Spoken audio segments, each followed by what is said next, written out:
All right, Lauren Grace here, and welcome to the Australian Festival of Sound Healing Melbourne Frequencies Getting to Know You web series. I'm joined today by Melbourne-based artist Dan Cully. Dan draws inspiration from the natural world, and he loves watching how life and nature move in an interconnected way. Dan has played his music in private healing retreats since 2014, where he received the creative inspiration for his first EP, Hummingbird. Dan has taken his musical journey from underground to the sky, from private retreats and later sharing his music and heart with the wider world. His specialty is heart-connected songs and lyrics, where Dan uses a loop pedal paired with instruments such as a drum, a flute, a ukulele, and his voice. And he's joining me now to talk about why he plays music, the power of healing through music, and what we can expect to hear from him at the Australian Festival of Sound Healing. Hi, Dan. Thank you for taking some time to speak with me today. You're welcome. Thanks for having me here. So I'd love to know, I guess, originally how you kind of got inspired to start creating your own music. I know that, very often we grow up listening to music. We hear it on the radio in our parents' living rooms and the like, but not everybody has an inclination to actually start to create. So what sort of fueled that fire in you?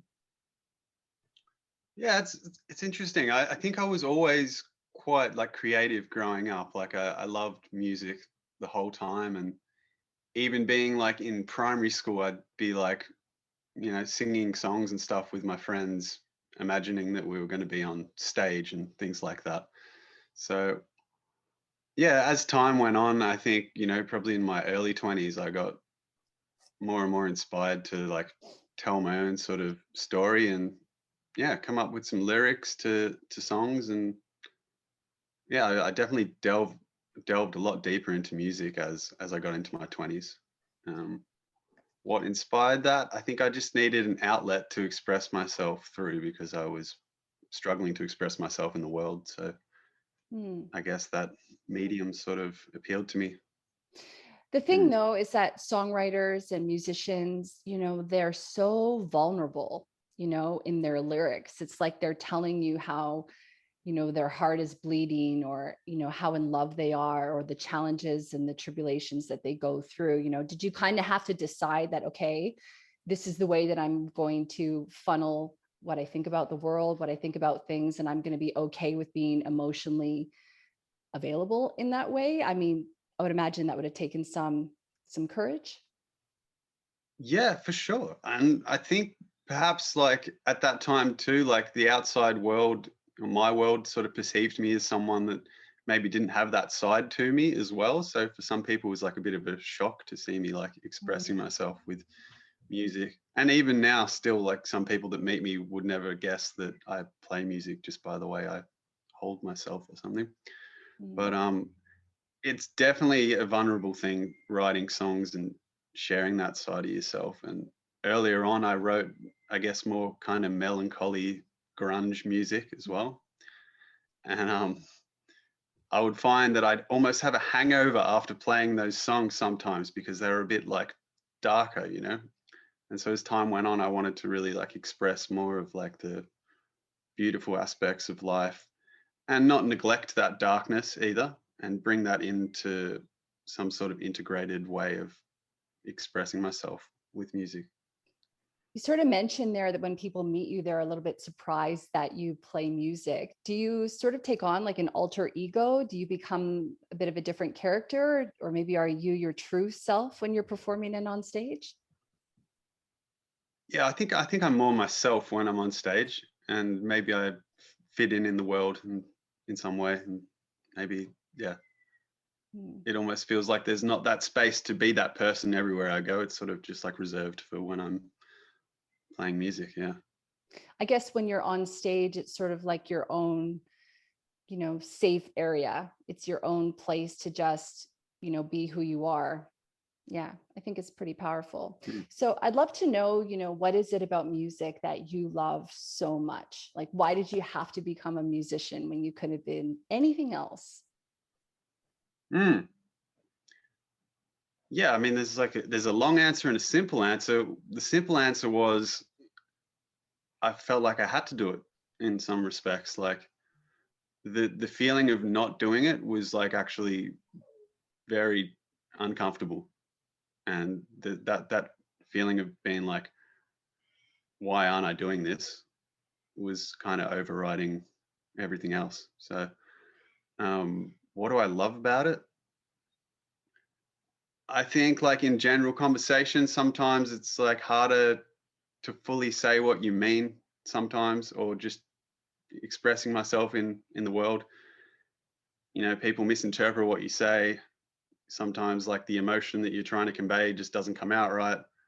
And when I'm playing music, it's like I can just fully say what I want to say. And that's, I'm very grateful to be able to do that. I know that I've used music before to kind of lift me out of maybe a bad mood or to help take me to, a different place. So I was kind of wondering, when did you first realize that music had the opportunity to also heal? Mm.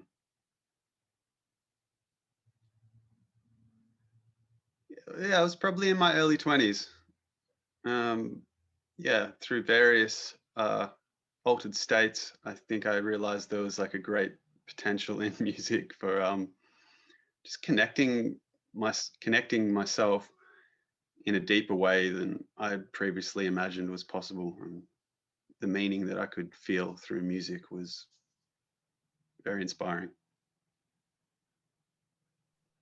Yeah. Dan, I know that you play heart connected music. I'm sort of wondering whether or not you think that a lot of music is heart connected. You kind of talked about having a hangover after playing grunge music. Maybe that wasn't as heart connected.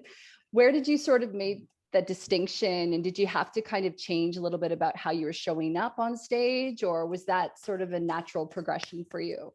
It's a really good question. And I think the only answer I have for it is that it was very like distinct feeling difference in how I felt singing the song. Like I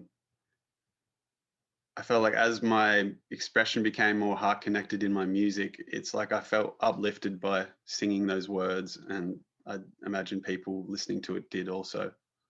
Whereas the other stuff had a flavor of kind of being in love with sadness and kind of like being romantically involved in the darkness, for example, which you hear in like that kind of depressing sort of folk music. And don't get me wrong too, like you hear a song like Hallelujah by Jeff Buckley, and it's very sad, but it's like hauntingly beautiful. So I still think there's a place for that as well. But I guess I'm more drawn to wanting to express, yeah, just like positive messages in my music that includes the darkness as well. Yeah. Mm. And I mean, when you're talking about Jeff Buckley and that cover of Hallelujah, like, oh my God, do you ever feel your heart in that song? That is for damn sure.